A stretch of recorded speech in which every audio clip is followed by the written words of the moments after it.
Are there any other aspects of Iceland culture, or Icelandic culture, maybe that people are just starting to discover? Well, there is culture that Icelanders are just starting to discover, and that's food. And people hear about that rotten shark.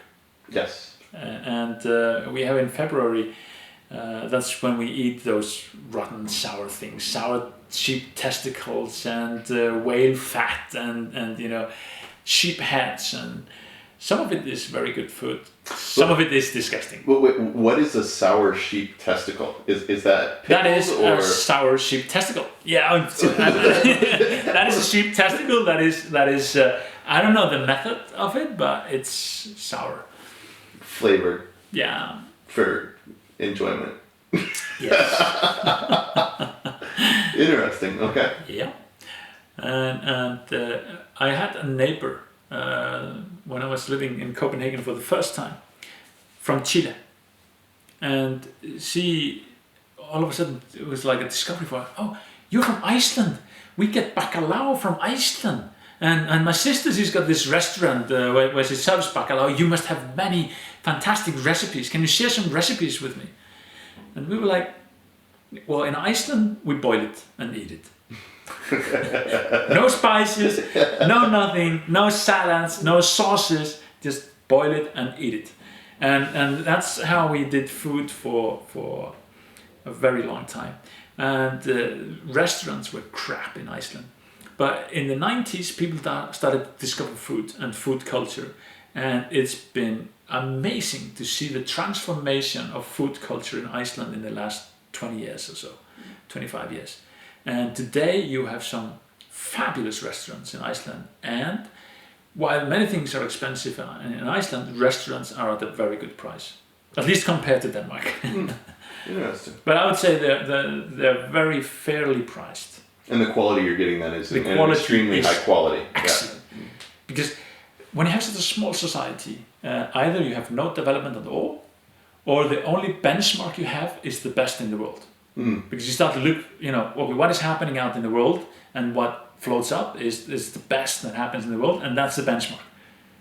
So that's what we need to compare us to, and what we use to inspire ourselves when we develop things.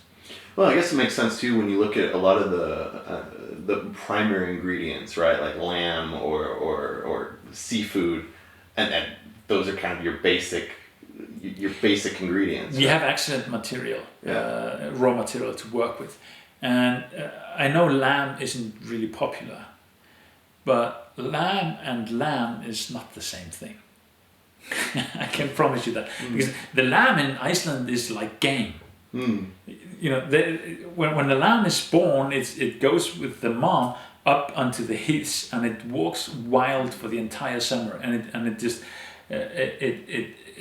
the only thing it eats is just the herbs that are growing on the mountain, and this lamb is not like the lamb we see in Europe, which has been developed for food production and meat production for hundreds of years. This lamb is unchanged since the Viking times. So these are authentic Viking sheep, you could say.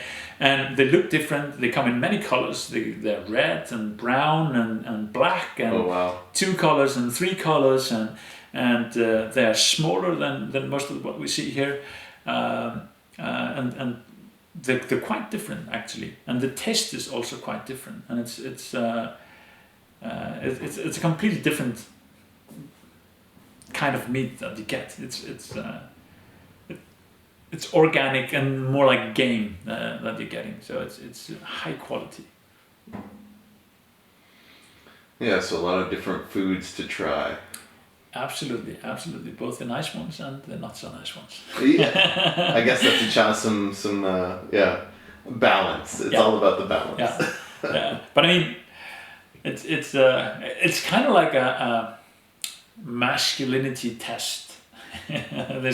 This old sour food that you can try, and the rotten shark. Yeah, if you can get it down, or if you cry. Yeah, exactly. Yeah. Be a man and eat it, and here's some branding to flush it down with. Yeah, that would be one of those blind taste tests. That would be an interesting challenge, right? Yeah. Surprise. Well, the scent is quite strong. Oh, I can imagine. Oh, I can definitely imagine.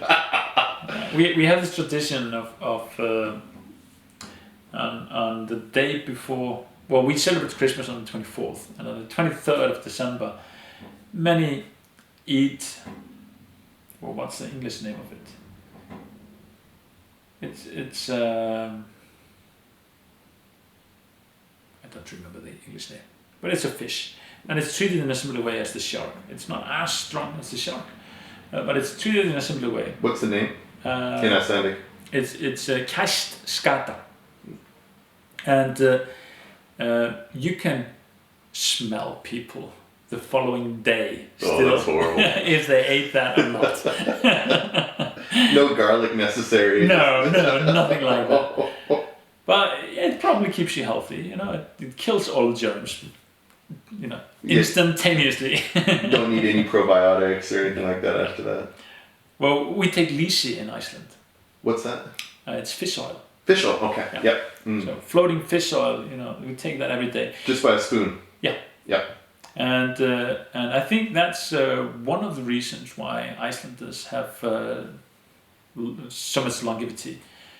For years, Icelandic men, I think, were the oldest in the world. We have lost that first place now. Things have not been going up lately in Iceland. But and we've McDonald's came and stuff. But I think because it's a lot of A and D vitamins, and from lysi you get a lot of the vitamins that you lack because of the lack of sunshine. Yeah, the D vitamins I know are hugely important. Yeah, they are, and because you hear a lot about depression because of the lack of light, and that is a reality. It's particularly bad in like Scotland, and the reason I believe is that one, they don't drink lysi, and secondly, they don't have as much snow as we do. When it's raining the entire time and it's cloudy, then it becomes extremely dark. And it's sometimes like that in Iceland as well, but often we also have snow. And if you have snow and you have stars or moonlight and the northern lights, it's very bright. It gets quite bright, and it's completely different, especially if you have the snow, because snow reflects every light. It's white. It reflects all light, so it makes a big difference to have the snow. Do you build like the Danes using a lot of colors as well? Because I find that's one of the other things in areas like Scotland or parts of England, that they build with the old dark stone. And so you get these very eerie cities, right? But versus being in Denmark, or I know the Norwegians do it. And the Norwegians do it a lot. Yeah. And in many ways we do it like the Norwegians. Bringing that color in. Yeah, our houses are very different from the Danish house, but they are much more like the Norwegian houses. When we started, through the ages we used to live in turf huts.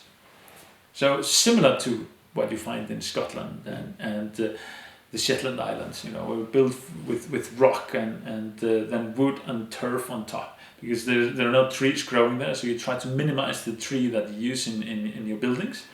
And there's also very good isolation in the turf. Yeah, and then windproof as well. Yeah. Yeah. Well, wind can blow off the turf as well, actually. Oh wow. Yes, but in the 19th century we started importing Norwegian wood houses. And many of these houses were then, because the wind is much stronger in Iceland than in Norway, we would put iron. Like a paneling on it, or it's an iron to protect the house from the wind, and it's got these waves in it. Okay. And then we would color it in all different colors, yellow and red and blue and whatever we think of. So, and I really like that. It makes it colorful, and still the roofs are usually very colorful. And we have this church, which is on a hill in the center of Reykjavik, which is the highest building in Reykjavik. It's 72 meters, and you can go to the top of the tower and get this great view of the old town in Iceland. And it's beautiful because it's got all those different colors, and especially on the roofs. So that's very nice. Yeah, because very often you have all the roofs are red or all the roofs are black or something. Right, that uniformity can be kind of beautiful sometimes with Yes, the right yes, setting, absolutely. but then when you get the diverse colors, it's especially if it's dark or off season. Yeah. Yeah, exactly. So where can people find you, track you down online? Well, I'm everywhere, so I'm easily found. If you remember my name, which you probably don't. But I'm Hjörtur, Hjortur, on both Instagram and Twitter, which is probably the easiest way to find me. I'm on all the social media as well. And I have a blog, ravingravens.com. And I'll make sure to post links to all of that in the comments. Thank you.